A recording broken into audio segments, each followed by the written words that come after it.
1940 और दुनिया इस समय सेकेंड वर्ल्ड वॉर का सामना कर रही थी। फिरोशियो की किस्मत ने उसका साथ नहीं दिया और सभी की तरह फिरोशियो को भी जबरदस्ती इटालियन एयर फोर्स में भर्ती कर लिया गया। ब्रिटिश आर्मी ने कब्जा कर लिया। फिरोशियो जेल में थे। फिरोशियो एंजो फेरारी से मिलने चला गया। खराबी क्लच में नहीं, खराबी ड्राइवर में। तुम ट्रैक्टर बनाने वाले क्या जानो स्पोर्ट्स कार के बारे में। फिर फिरोशियो तुरंत ही वहाँ से चला आया और रास्ते में उसने सोच लिया था कि वो भी एक ऐसी कार बनाएगा जो कि फेरारी को भी पीछे छोड़ दे। और फिर यहीं से शुरू हुई लैम्बोर्गिनी कार कंपनी की कहानी। साल था 1916। उस समय इटली फर्स्ट वर्ल्ड वॉर की आग में झुलस रहा। देश फाइनेंशियली कोलैप्स कर रहा था और जगह जगह खाने की कमी थी। लेकिन इसी साल 20 अप्रैल को इटली के छोटे से शहर में फिरोशियो लैम्बोर्गिनी का जन्म होता है। लैम्बोर्गिनी परिवार शुरुआत से ही खेती करता था। इनके पिता को भी उम्मीद थी फिरोशियो उनके खेतों को संभालेंगे। फिरोशियो को खेती में इंटरेस्ट नहीं था, उन्हें इंटरेस्ट था मशीनों में। इसीलिए वो खेतों में यूज होने वाली पुरानी मशीनों को हमेशा खोल के देखा करते थे। फिरोशियो ने जब स्कूली पढ़ाई पूरी कर ली तो वो कॉलेज चला गया। वहाँ उसने इंडस्ट्रियल डिजाइन एंड टेक्नोलॉजी की पढ़ाई की। ग्रेजुएशन कंप्लीट करने के बाद फिरोशियो ने मैकेनिक के रूप में काम करना शुरू कर दिया। साल था 1940 और दुनिया इस समय सेकेंड वर्ल्ड वॉर का सामना कर रही थी। फिरोशियो की किस्मत ने उसका साथ नहीं दिया और सभी की तरह फिरोशियो को भी जबरदस्ती इटालियन एयर फोर्स में भर्ती कर लिया गया। आर्मी को ज्यादा समय नहीं लगा उनकी स्किल्स को समझने में। आर्मी समझ गई थी ये इंसान मैकेनिक्स और इंजीनियरिंग का बॉस है। 3 साल के बाद जब इटली वॉर से पीछे हट गया तो फिरोशियो अपने घर जा सकते थे, पर फिरोशियो अपने घर नहीं गए। उन्होंने मशीनों को चुना और अब रोड्स आइलैंड पर जर्मनी का कब्जा था और वो अब जर्मन की गाड़ियां ठीक करते थे। पर ये फैसला फिरोशियो को बहुत ही महंगा पड़ा। 1945 में जब वॉर खत्म हुई तो आइलैंड में ब्रिटिश आर्मी ने कब्जा कर लिया और उनको भी गिरफ्तार कर लिया जो जर्मन के साथ थे। अब फिरोशियो जेल में थे, पर ब्रिटिश आर्मी को भी ज्यादा समय नहीं लगा फिरोशियो की स्किल्स को पहचानने में और उन्हें कार रिपेयरिंग और इंजन रिपेयरिंग का काम दे दिया गया। फिर जब ब्रिटिश आर्मी ने उन्हें छोड़ा तो उनके पास उस समय बहुत ही ज्यादा नॉलेज और एक्सपीरियंस था, जितना शायद उस समय पूरे देश में किसी के पास भी नहीं था।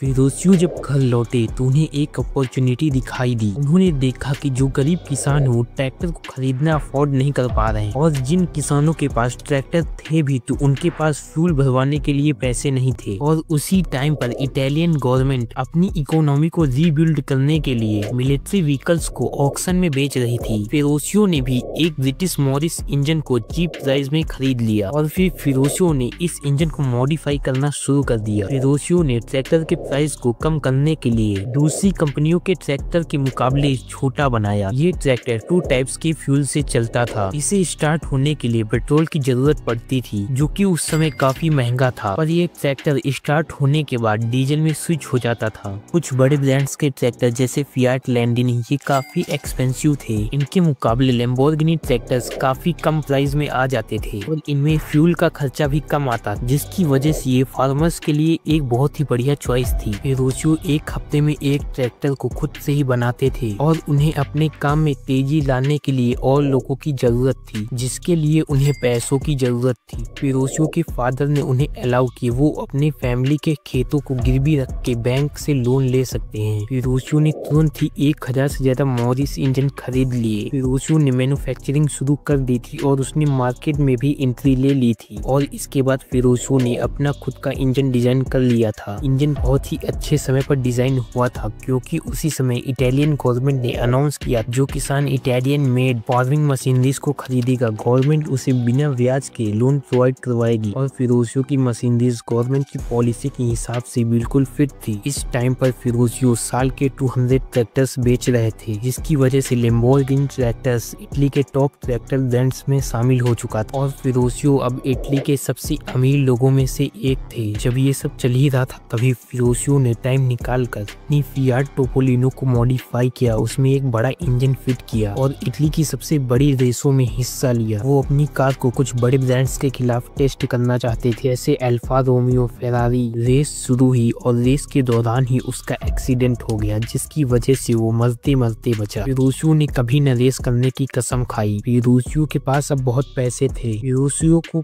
कार्स बहुत पसंद थी, इसी वजह से फिरोशियो ने कार्स को खरीदना शुरू कर दिया। धीरे धीरे धीरे उनके पास बहुत ही अच्छा कार कलेक्शन हो गया, जैसे फेरारी, अल्फा रोमियो, मसेराटी जैसे बड़े ब्रांड्स। यहाँ तक कि उनके पास 7 अलग अलग तरह की फेरारी थी, पर उनकी फेरारी 250 GT बार बार प्रॉब्लम कर रही थी। उसके क्लच बार बार टूट जाते थे, फिरोशियो बार बार रिपेयर करवा के उसे थक चुके थे। उनकी फेरारी बहुत ही ज्यादा आवाज करती थी। फिर उन्होंने उस कार को अपनी फैक्ट्री के मैकेनिक को दिखाया। दोनों देखकर हैरान हो गए। वो वही क्लच थे जो लैम्बोर्गिनी ट्रैक्टर में यूज किए जाते थे।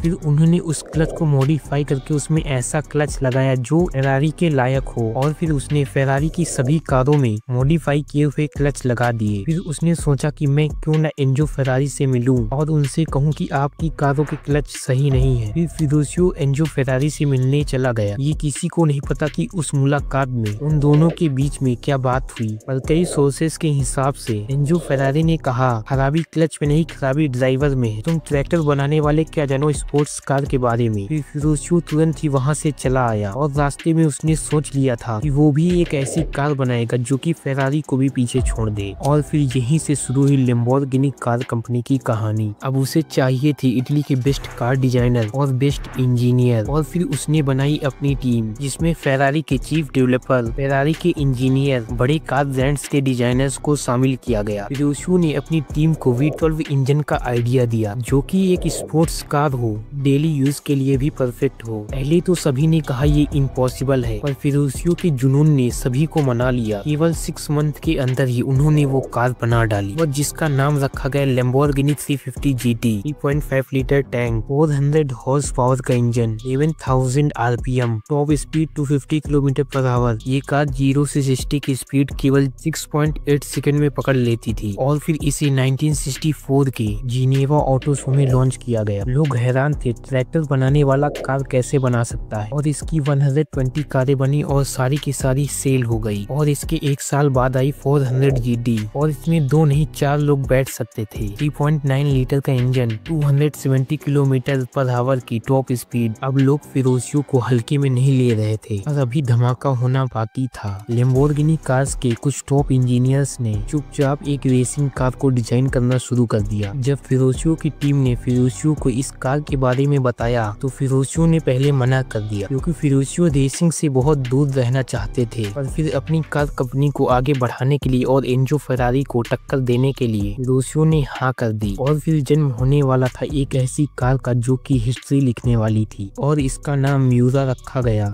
1966 के जिनेवा ऑटो शो में इसे लॉन्च किया गया। पूरी ऑटोमोबाइल इंडस्ट्री इसे देखकर हैरान रह गई। इसकी top speed 285 km/h, 0 to 97 km/h की स्पीड केवल 6.5 सेकंड की। टोटल 338 कार्स बनी, और एक कार का प्राइस $20,000 था। और फिर 1968 में लैम्बोर्गिनी स्लेरो की कार 400 GT की जगह लेने आई थी। वही V12 इंजन, 3.9 लीटर टैंक, पर इसकी परफॉर्मेंस और भी अच्छी थी। टोटल इसकी 225 कार्स बनी, और एक कार का प्राइस $18,000 था। और फिर 1969 में लैम्बोर्गिनी एस्पाडा, ये एक फैमिली स्पोर्ट्स कार थी, और इसमें पीछे भी सीट थी। और वही V12 engine, 3.9 litre tank, top speed 250 km/h। इसकी 1200 प्लस कार्स बनी। एक कार का प्राइस $21,000 था। 1960s में तो सब कुछ सही था, पर 1970s की शुरुआत से ही लैम्बोर्गिनी की सेल्स में प्रॉब्लम्स आना शुरू हो गई थी। पहली प्रॉब्लम जब आई, जब साउथ अफ्रीका एंड बोलीविया के कुछ बहुत ही बड़े ट्रैक्टर इंपोर्टर्स ने पॉलिटिकल उथल पुथल की वजह से ऑर्डर्स को कैंसिल कर दिया। इसकी वजह से हंड्रेड्स ऑफ रेडी ट्रैक्टर उनके पास थे, और फिरोशियो इन ट्रैक्टर्स को बेच नहीं पाए, और उनकी लैम्बोर्गिनी कार कंपनी की सेल्स भी धीरे धीरे कम हो रही। और फिर हालात इतने खराब हो गए कि फिरोशियो को 51% शेयर्स अपनी स्विट्जरलैंड के दोस्त जॉर्जेस हेनरी रोसेटी को बेचने पड़े। उस समय की फाइनेंशियल प्रॉब्लम्स, तेल के बढ़ते दाम की वजह से कई कार कंपनियां डूब गई, और 51% शेयर्स को बेचना काफी नहीं था। 1974 में जब फिरोशियो 59 इयर्स के थे तो उन्होंने रिटायरमेंट का फैसला किया, और अपने बचे हुए शेयर्स को रोसेटी के फ्रेंड रैनी लेमस को बेच दिया। लैम्बोर्गिनी कंपनी अपने नए मैनेजमेंट के साथ आखिरी सांसें ले रही थी, और लोगों को लगा लैम्बोर्गिनी का काम खत्म। पर इसी साल 1974 में आई लैम्बोर्गिनी लेम्बोर्गिनी काउंटेड। ये कार रॉकेट की तरह दिखती थी। Top speed 300 kilometre per hour, 0 to 97 kilometre per hour की स्पीड केवल 5 सेकंड में। ये लेम्बोर्गिनी की पहली कार थी जिसका प्राइस $50,000 था और इस कार की लगभग 2000 यूनिट्स बनी। पर इतनी कामयाबी के बाद भी लेम्बोर्गिनी कंपनी बैंकरप्ट हो गई और इसे $3 मिलियन